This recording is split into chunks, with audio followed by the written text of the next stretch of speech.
Yo guys, just before we get into the video, I want to let you guys know that what you guys are seeing is me and my buddy, Foot Economist. He's very good with the market and all that kind of stuff. We sat down yesterday, we talked for like almost 90 minutes, about 100, something like that. I think it was like an hour and a half. I have split this up into about 2 or 3 videos for you guys, just so you guys know, because I don't want to bore you guys, and I want to keep you guys on edge and so you guys enjoy what's coming. We're talking about everything. We're talking about screams, icons, 83, 84s, all that kind of market. So this is going to be part number 1.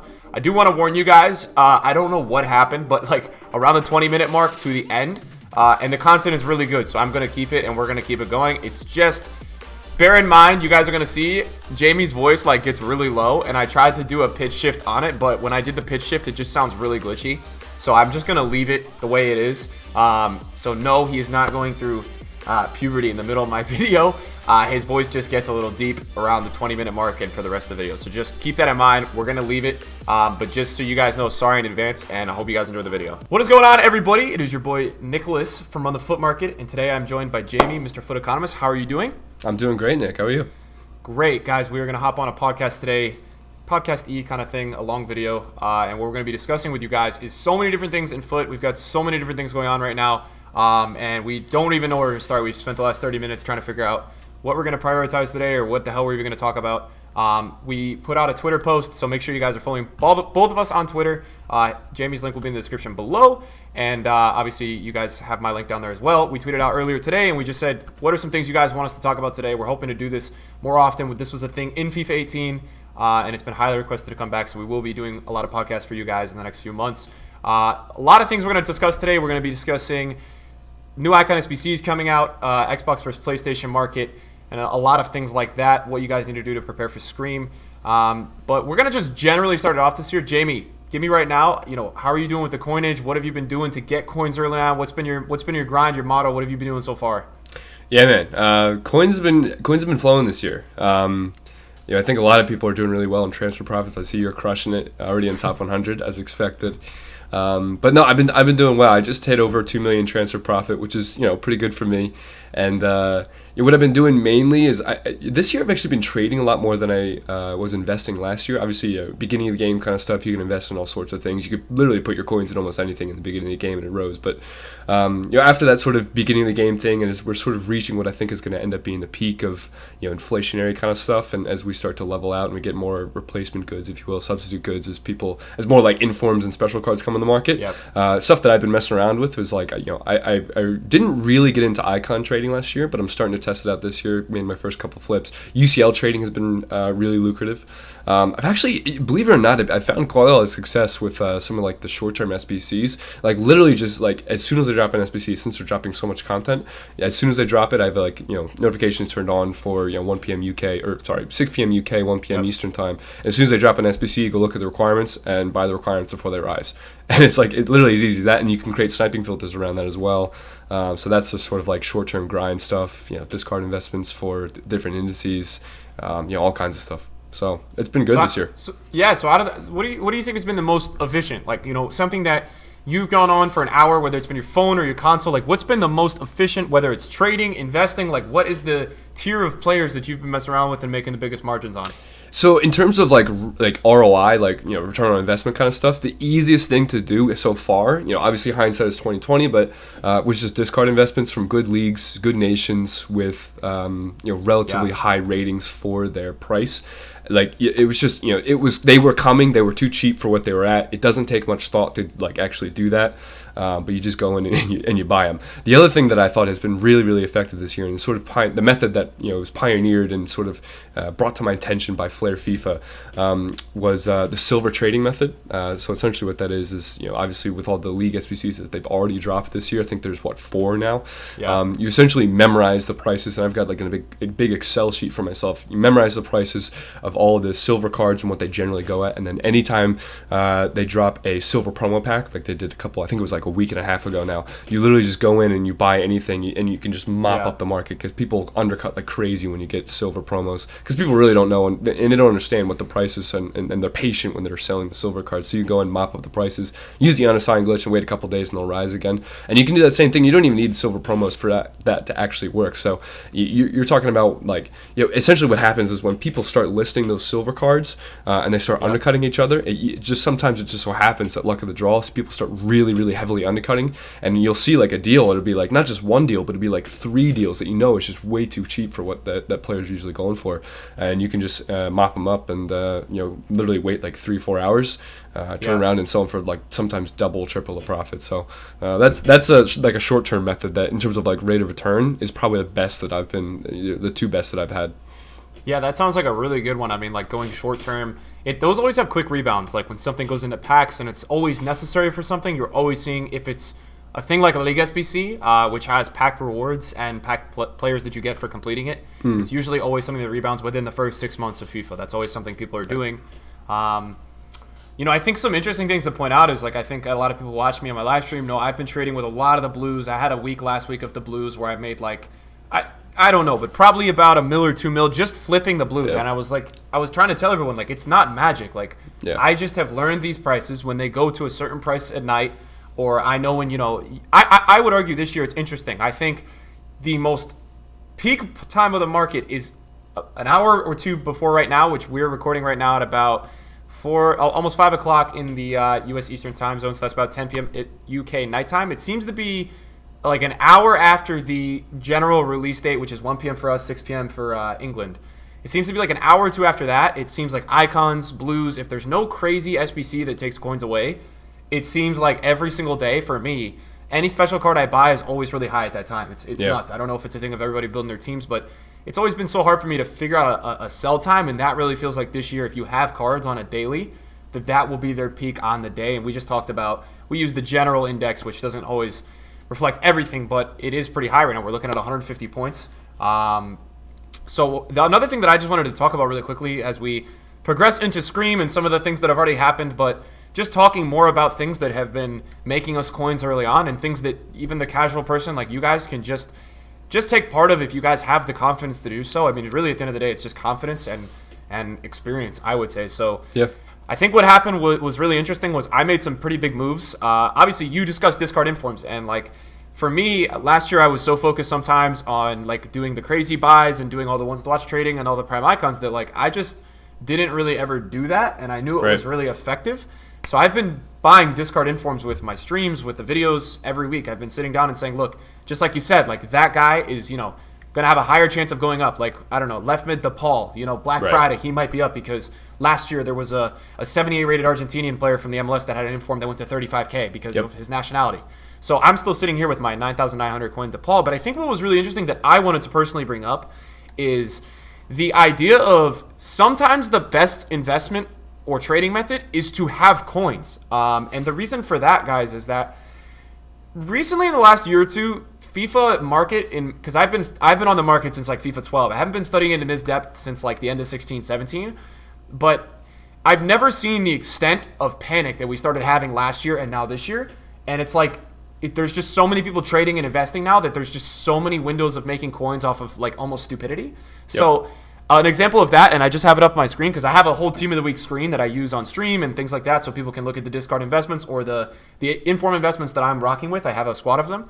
And 2 of them that I recently added into here this Friday was Pepe from Team of the Week 1 and Thomas Munier from, I think, Team of the Week 2 or maybe 1. He's from one of the first 2 Team of the Week. So a guy like either one of these guys, what you guys need to understand, who everybody's watching this video, Team of the Week 1 and Team of the Week 2 is ultra rare. Like, it is going to be rare for the rest of the year. Even if it doesn't look that rare on the market, every single week and every single SBC that comes out requiring Team of the Week informs, they will get a little bit more rare. And that's why you see a lot of discard informs from Team of the Week 1 be like 40K in December. And people are tweeting each other and saying, why is this guy 40K? This guy sucks. He's got terrible stats. Like, they sell. So what I just wanted to point out was a trading method sometimes is just to have coins. I mean, you guys are sitting me, they're watching the video right now. I got 3-something mil liquid, right? But I did a simple thing like this that is just going to add into that. So if I go look at Munier right now on the market, Munier, his inform went down to 65K on Friday because what happened was I think people were invested in it for Hazard Player of the Month.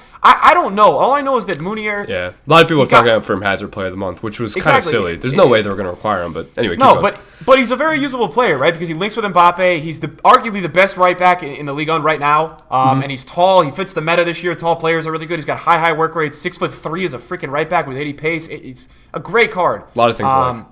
And so he dropped down to 65, and I had seen him at 88. I think a few days before Hazard. I think it was just I saw him in a ton of teams, so I knew he was being used. He wasn't just an investment. Right. So I said, you know what, this guy is usable. I saw him at 65K. It was basically that was the price he was before he went out of packs. So I was like, all right, I'm gonna buy a few. I already sold a few at 75 just to get some coins to put it elsewhere. But I kept one in my club, and I'm looking at him right now. He's got bids at 80,000 coins, so he's already rebounded from the 65K price. And then the second, I know I'm talking a lot right now, but the second part and player that I want to pull up is this guy. Even as simple as like this Nicola, I think it's Nicolas Pepe.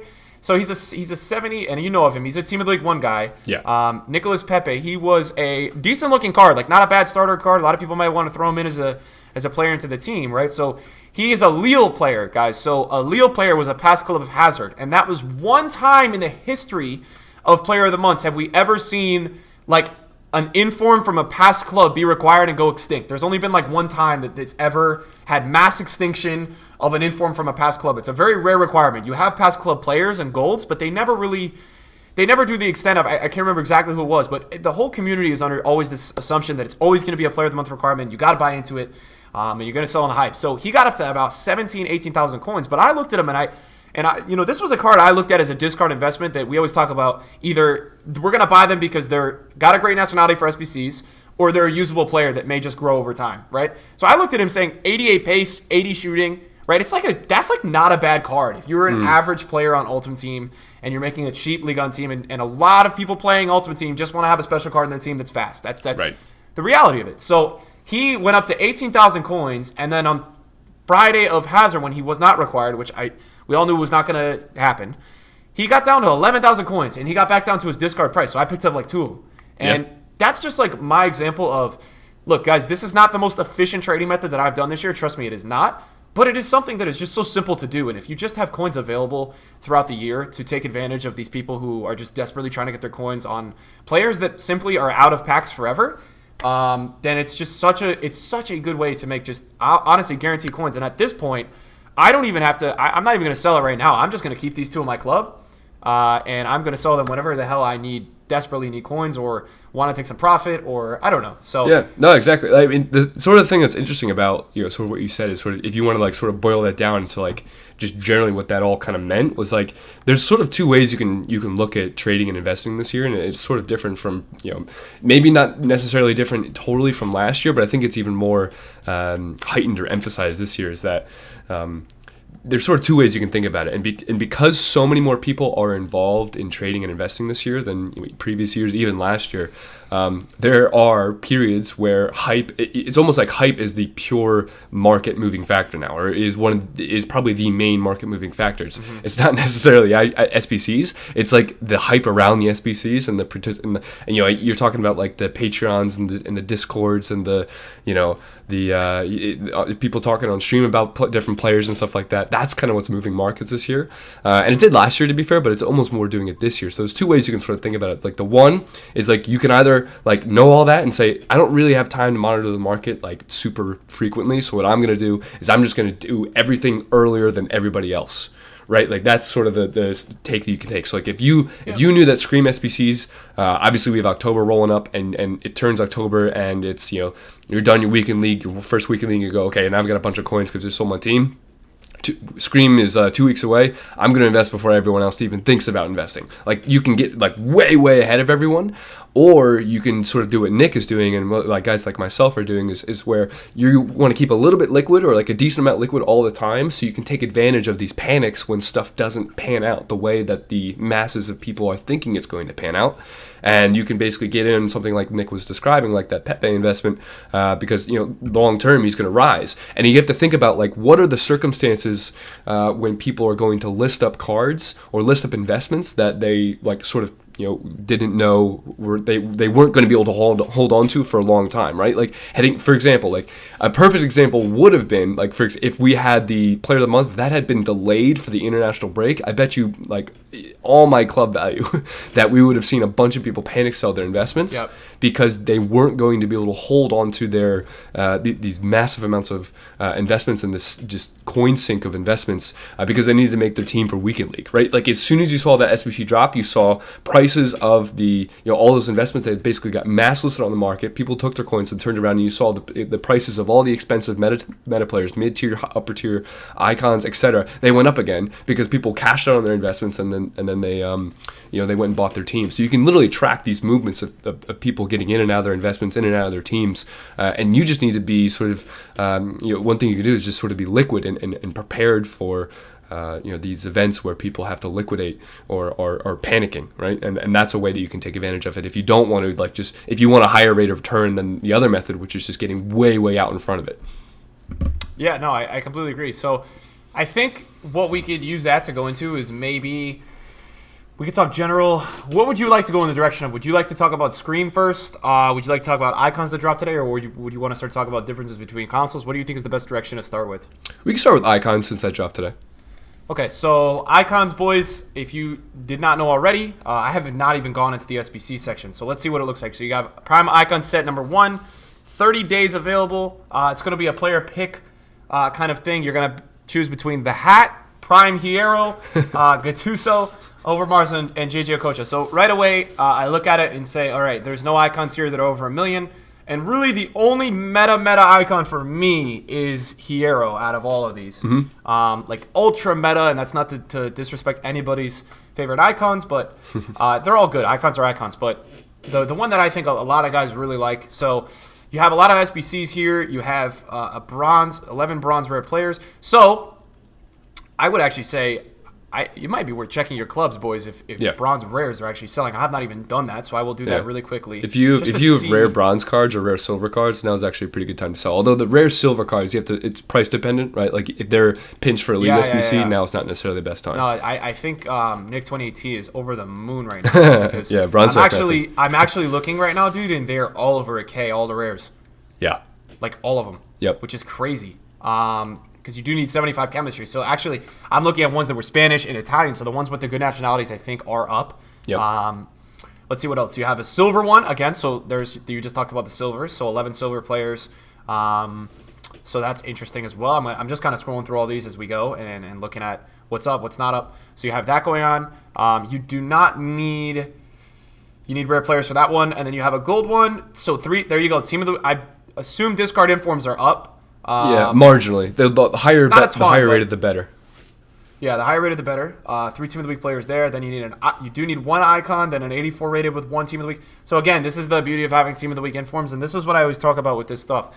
It doesn't necessarily mean that informs right now are going to fly. What it does mean, and this is what I try to explain to everyone, is that every time there's more Team of the Week players required for an SBC, the rarer your card becomes. So the rarer you hold that discard inform, you guys should be hoping for one of these or some SBC requiring Team of the Week informs every single week. Because if you've held on to 6 discard informs from Team of the Week 1, every single time this happens, your Team of the Week card will start to marginally move up, and then eventually it will start to really go up every time we get an SBC because it's so rare. It loses such a value, and if it does have a good nationality, like I think I bought like Lasoga, some of those guys from Team of the Week 1, like they're now, I'm really starting to see, though, that they're a lot rarer than when I actually purchased them originally. So that's something as well that, we could talk about it in general, right? How to invest for these. I actually got really lucky because I just checked the comment section of a video today. I put out a Scream video yesterday, and I sat on that video and just said, look, guys, 83s are a K, 84s are under 2K. Just go stock the club with one of every single one. So I think a lot of people right now are cashing in on it's probably marginal, but they're still up a little bit. So I think it's just going to turn into this process, and here's what I would argue, right? These icons, as we just talked about and looked at, they're not that meta. They're not great. I think the SBC, do you have a price for how much this SBC is?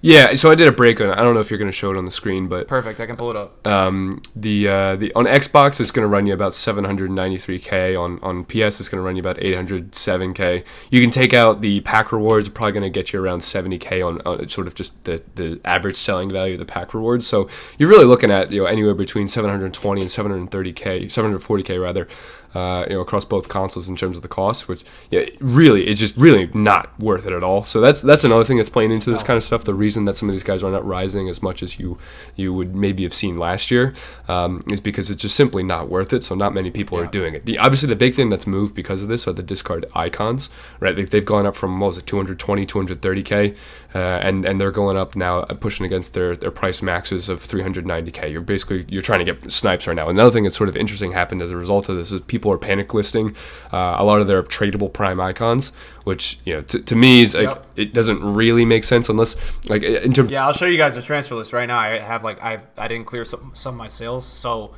a prime Nesta.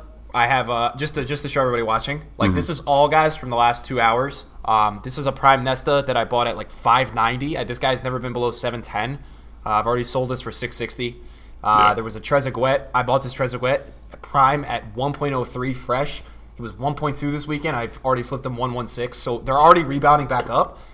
This is an 89 Blanc. Sold this 819. Bought at 750. It's not to flex, guys. It's to show you that this is something that you guys could probably do every single month. If this thing is coming where it's 30 days, it's going to happen. And as Jamie just started talking about it, like it's very stupid to list these cards on the market for the reason that nobody is doing these ones. And all the cards being panic listed are not even the cards from these. I already looked at the prices, dude, of Hierro, Overmars, Yashin. Their primes, all the ones available here, they're not down at all. They're the same price they were earlier. So people are literally panic listing other icons that are not available for at least another 30 days. And what you're telling me and what we just have seen on the screen with your analysis is that, guys, this stuff is not even worth it. Like, Yashin on the market is 100K cheaper than an untradeable value. Yeah. So it's not great for requirements. I think moving forward, and here's what I would argue, is that I believe that you're going to start to progress into getting to some heavier sets as we go. And I think what that will what that will do is essentially you'll be able to, when there's a good time in the market, say Black Friday, right? I think that's your look for picking up 87s, 88s, 89s. You know what I'm saying? Like starting to stack up on those, because there's going to be a point where, in my opinion, what's the top squad on this one? 86. Yep.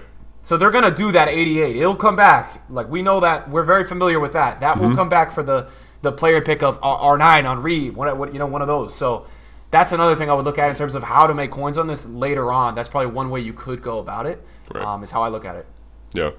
No, I agree. And this is just, again, going into the sort of thing that you were talking about, Nick, and you're backtracking just a bit, like being liquid for stuff like this. Right? I mean, EA are literally dropping content on us like almost every single day.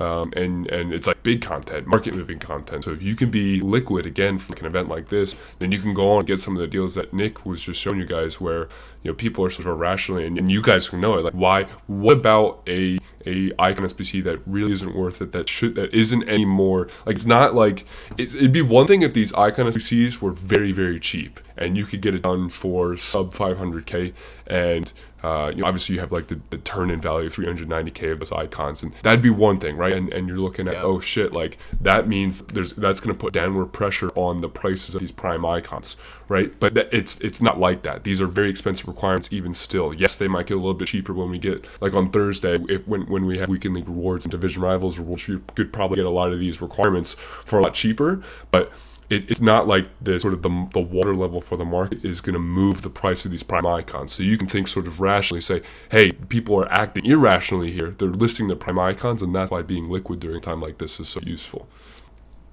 Yeah, it's just the idea of having coins available when these kind of, I guess, big things drop. So it's another piece of content.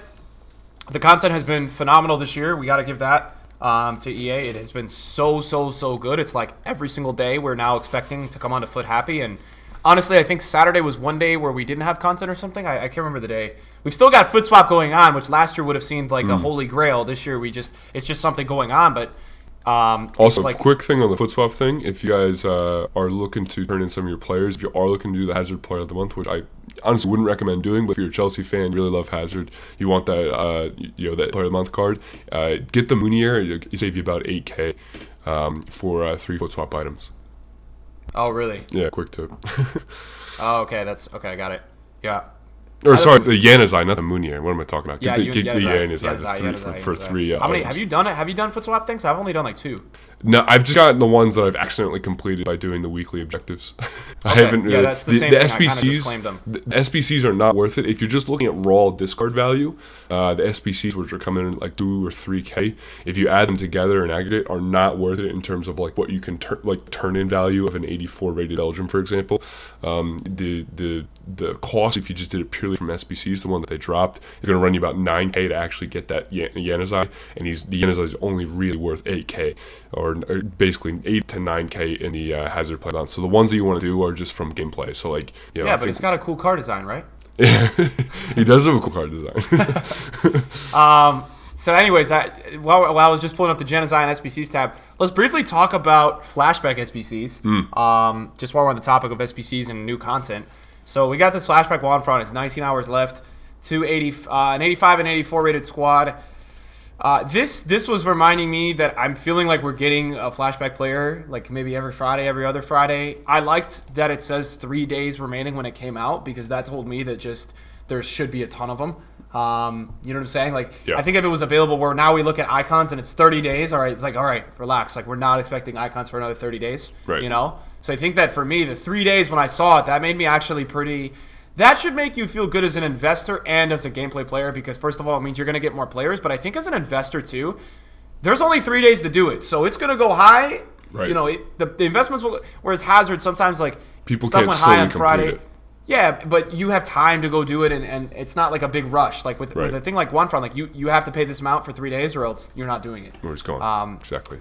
So I looked at a prediction earlier with some other Flashback potentials. I mean, we're looking at like Ibra and things like that. I would just say to you guys that I think that the best way to go for any investment this year, right? And we talked about it before the podcast, is that this is the year of a lot of trading. It's just to have coins and to pick up on panic and to make moves when SBCs actually come out, rather than stacking 100 of something and doing something like that in the past where it's something very predictable and there's not a lot of content and you're not going to get hit by these crashes.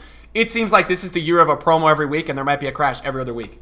So I think the best way to go into things, and this is what I'm trying to preach here, is that I think whenever you have a crash within the 83, 84, 85, 86 market, just pick up one of every one and just put it in your club, and I think you'll be a happy camper. That's kind of how I feel, because it's just so unpredictable this year, and we don't know actually what is coming at what time. And so I think that that's probably a pretty good way to approach the year, this year coming up, just as an investor and a guy who wants to make coins in general. It will be interesting to see how the pattern that they release, the icon SBCs and Flashback SBCs. I mean, you have as you said, the 30-day time requirement on the icon SBCs, but if they did that, they would not get all of the players in. Like, they wouldn't be able to get all, like, before the end of the year, that is. It would be like dropping prime icon and SBCs like when FIFA 20 came out. So just because of the sheer number of them. So I'm curious to see how they, like, if they overlap them, or like how they drop the icon SBCs and the timing of that. But like, it does make sense. Like, if this is problem set 1, or like, I think they called it like icon set number 1, after 30 days, maybe they do another one. Maybe they only do it for a select batch of them. But with these flashback SBCs, what was interesting is they dropped the first one, and this is sort of like strap on your tinfoil hats, because this is just kind of in the realm of FIFA predictions and rumors and stuff like that. But they dropped the first Flashback SBC, that one for on the exact same day as they, in terms of like if you backed it up to previous, like last year, they dropped it on the exact same day that we had the first icon SBC. So whether or not that means that they're sort of thinking that this is going to be something that sort of replaces or is something that's sort of similar to an icon SBC in terms of like how frequently they drop it, will be interesting to see. Like, I have a feeling this is going to be one of those things where it is like sort of a market balancing technique for them. So if they were to drop like a Scream event, looking at like the week of the 19th, right? Like that's sort of, and we can get into this, but this is sort of the 19th is when, at least I think, I don't know you, Nick, but I think that's when they're going to start the Scream event. I would anticipate like maybe the week following or the week after that even, that they would drop a Flashback SBC to help balance out that lower tier of the high rated indices or something like that, just to push them up again to keep pack values high. So it will be very interesting to see how frequently they drop it. Yeah, so I'm expecting Scream to start this Friday, I think. I mean, I think it really, you could argue, could start any time after this Wednesday. Today's 15th, so I think past Wednesday it's fair game for whenever the hell it's going to come out.